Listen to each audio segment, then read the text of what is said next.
Hello, my name is Benedikt Spielmann. I'm product manager at GF Piping Systems, and in this video series I will give some insights into the topic of digital field connectivity for process automation plants. This comprises both theoretical insights but also hands-on experience how to set up such digital connected networks. For today, we focus on the theoretical introduction to digital field connectivity. And I will start this with the question, why do we need it? Why do we talk about this topic of connectivity? For this, we can see here a typical P&ID, which is the starting point of the planning phase of a process plant. By taking a closer look, we can spot several process automation field devices, like sensors, but also actuated valves. In a traditional way, those field devices are connected to a PLC, which is installed in a cabinet, and at this PLC, several input-output cards are connected. And as you can see in this visualization here, we need this point-to-point connection, which means one cable from each and single device back to the cabinet to those I/O cards. Doesn't look so complex in this very small plant, but if you scale it up to bigger plants with 100 or even more devices, you can imagine the increasing effort for the initial cabling. Also, by taking a look to a cabinet, we can see it needs quite a lot of space because we need many input-output cards. In this example, it's well structured. Every cable is marked with the name of the device. But in reality, you can also observe such examples. And then it's really a nightmare for doing some troubleshooting of the network. So what are the pain points with analog networks like 4 to 20 milliamp? First of all, we have those input-output cards. Those cards become more and more expensive nowadays. In addition, depending on the size of the plant, it needs quite a lot of cabinet space, which is a big pain point for very compact process plants, like containerized solutions for water treatment, for example. I was already talking about the cable effort, which is actually the biggest pain point for our customers in the initial setup of the process plant. And besides of all those hardware-driven and physical issues, we have also the lack of additional device data. Our devices, they produce a lot of valuable data, but with 4 to 20 milliamp technology, this data is locked in the device. So how to improve the situation? For this, let's take a look to the classical automation pyramid, how it looks in the process plants. Here on this level, we have the control level with the PLC, and then on the upper levels, we have SCADA systems, MES systems, ERP systems, and so on. And for the connection of those levels, we are already using Ethernet technology. This is state of the art for many decades already. However, for the connection of the control level and the field level with the actuated valves and sensors, we are still using other technologies, predominantly 4 to 20 milliamp. Sometimes we can also observe field bus installations like PROFIBUS or Modbus RTU. The goal is to bring Ethernet technology down to the field level. By this, we can achieve a seamless data access across all the different levels of the automation pyramid.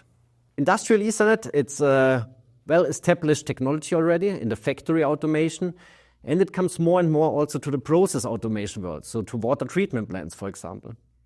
We can see here over the timeline that industrial Ethernet, which is marked in the green bar here, gains more and more market share already. Field bus installations, which are marked in red here in this example, the market share of those technologies decreases. And also the total share of field devices equipped with 4 to 20 milliamp in the installed base, it decreases already. And the prediction is industrial Ethernet-equipped devices will gain much more market relevance in the upcoming 10 to 20 years. When we talk about Ethernet in the world of industrial environments, there are 3 most important industrial Ethernet protocols. We will take a look to those protocols in the later episodes of this video series, but just that you have heard about it. PROFINET, mostly associated with Siemens environments, Ethernet IP, associated with Allen Bradley or Schneider PLCs, and Modbus TCP. Those are the most important protocols in terms of industrial Ethernet. We, as GF Piping Systems, we have started this journey to equip our field devices with those technologies. Here you can see our portfolio, here also in live. So on the actuation side of our portfolio, you can already order electric actuators with PROFINET, Ethernet IP or Modbus TCP. You can mount those electric actuators on any kind of valves, butterfly valves, ball valves, and so on. But also on the pneumatic side, we have an industrial Ethernet solution. So pneumatic actuators for rotary, but also for stroke valves. You can additionally mount a positioner on top, which is equipped with industrial Ethernet, and by this you can achieve all the advantages that comes with those technologies. How does such an Ethernet-equipped network topology look like, and what are the differences compared to an analog world? Again, we have here a PNID of a process plant. In this example, we have several actuated valves in the process plant. Of course, it's still needed to have any kind of control system, so a PLC. But here we can see the first difference compared to analog worlds. We don't need any I/O cards because it's possible to go out directly from the cabinet, from the PLC, with one single cable down to the field level. And there we have the complete flexibility how to connect all those devices with each other. As you can see it here, in this example, we have a so-called line topology where we connect one device directly with the other. But it's also possible to set up such a star topology where we go from an Ethernet switch to the different segments of an Ethernet of the process plant. It's even possible with PROFINET and Ethernet IP to close this ring, which has many advantages in terms of high availability of a process plant. In case of a cable break somewhere here in the line, it doesn't matter because the communication just goes the other way around. Let's take a look to the data side. Of course, the basic functionality of the actuated valves is still maintained, which means it's possible to steer open or close the valve. In addition, there is so much additional data available, like the motor current, the device temperature, and also a lot of diagnostic events. So the device monitors the health status of itself and can give the detailed diagnostic event to any kind of customer system, which brings a lot of increase in efficiency on the customer side because there's no need to go locally to the device to check the root cause of the error. In addition, with industrial Ethernet, we are using the functionality of providing an embedded web server.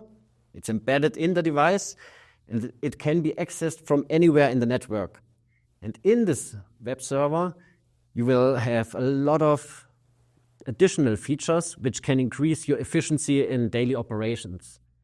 Again, everything around additional values, additional diagnostic insights, but also very nice features like teaching the end positions of the valve, for example. And in addition, in terms of cybersecurity, this embedded web server, it's also certified according to the global cybersecurity standard, which is specified in an IEC standard.